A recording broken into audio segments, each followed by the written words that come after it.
The Bears had a chance to draft Patrick Mahomes, but passed on him drafting another QB, Mitchell Trubisky. Mahomes already a league MVP, while Trubisky's popularity rating in Chicago, pretty low. The matchup also features Andy Reid against his former offensive coordinator, Matt Nagy. Mahomes once again definitely winning the QB matchup. First quarter, 3rd and 5. Mahomes has dealt with many leg injuries, but looking healthy on this touchdown run. 7-0 Chiefs. Second quarter, Harrison Butker on for a 56-yard field goal. And look at this, no doubt about it. Butker with a beautiful kick. 10-0 Chiefs. Late in the first half, Mahomes with a strike to Travis Kelce for a 6-yard touchdown. 17-0 Chiefs at the half. Mahomes adds his 3rd total touchdown in the second half. Damian Williams on the receiving end. The Chiefs win 26-3, moving to 11-4. Kansas City currently the 3 seed in the AFC playoffs, but could finish in 2nd or 4th, depending on what happens next week. More NFL, and how awesome is this? Former Elias Crusader Kamen Entchev catches his first NFL touchdown pass for the Redskins today. Entchev finishes with 2 catches for 28 receiving yards. The Giants go on to win this wild game 41-35 in overtime. Former Mizzou Tiger QB Drew Lock making his 4th start for the Broncos against the Lions. These are the throws we got used to seeing at Mizzou into tight windows, just a perfect pass. The Broncos actually got behind 10-0, but Lock helped lead them back in the 3rd quarter. He delivers another strike. That set up a field goal. Denver down 17-13 in the 4th, and Lock with a shovel pass for a touchdown. Denver wins 27-17. Lock completes 25 of 33 passes for 192 yards with 1 touchdown and no turnovers, improving to 3-1 as an NFL starter. Getting me as much experience as possible going into the next year to where I can be the guy and say that I have, certain experiences from this year to take into next year. I think that was big for my development, and I think big for this program too. Denver struggled a lot earlier in the year without Lock, so no playoff appearance. Lock and the Broncos close out the season at home next Sunday against the Raiders. It's been a busy 2 weeks for new Mizzou football coach Eli Drinkwitz. He's brought in a new recruiting class and a lot of new coaches. Drinkwitz has also added multiple Mizzou sporting events, attending them including yesterday's bragging rights game in St. Louis, where he talked about the progress he's made. I've been exceedingly surprised on what we've gotten accomplished and how much we've gotten done, and the relationships we've been able to build with recruits, with coaches, building our staff, building relationships with our current players. I was on the phone last night with a couple players' parents, so it's been good. Yeah, I've been excited.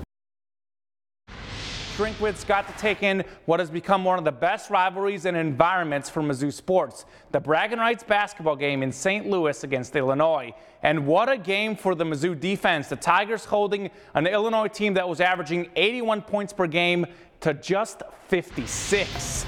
Mizzou also controlled the glass with a 36-32 rebounding edge, as look at Jeremiah Tillman with the throwdown. Newcomer Drew Smith led the way with 19 points, while the sophomore duo of Pickett and Pinson combined for 31 points off the bench. A nice 63-56 win in what was a cool environment. When you split an arena down in half and you're talking 2 states, to be able to play as a player for 4 years, sometimes 5 years, a lot of players don't get a chance to even play in a venue like this, or an atmosphere like this for 4+ years. So for our guys, the appreciation, I don't think they'll really appreciate it until they're gone. The Tigers will have the Christmas week off and play next on Monday night, December 30th, as they host Chicago State. But a bragging rights win for the Illinois ladies. The Tigers losing 58-51 at Mizzou Arena. Freshman Asia Blackwell was the positive, tying her career high with 21 points. The negative, Mizzou with 21 turnovers. The Tigers coming off 3 straight NCAA tournament appearances, but finished just 3-10 in non-conference play. An emotional Coach Pinchton says her team won't give up. How you handle this adversity right now is how you're going to handle it the rest of your life. Are you going to be a finger pointer? Are you going to be a front runner? Are you going to quit when it gets hard? Or are you going to be in with 2 feet and wrap your arms around the people you care about and that care about you and press on? It's life, right? We're in it. We got to live it. To be fair to Mizzou, it's a young team and the schedule has been tough. but Coach Pinchton certainly expects better.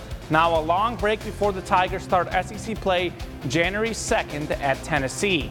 And former Mizzou Tiger and Toten star Michael Porter Jr. and the Nuggets taking on the Lakers without LeBron. Porter Jr. with 1 basket in the first half.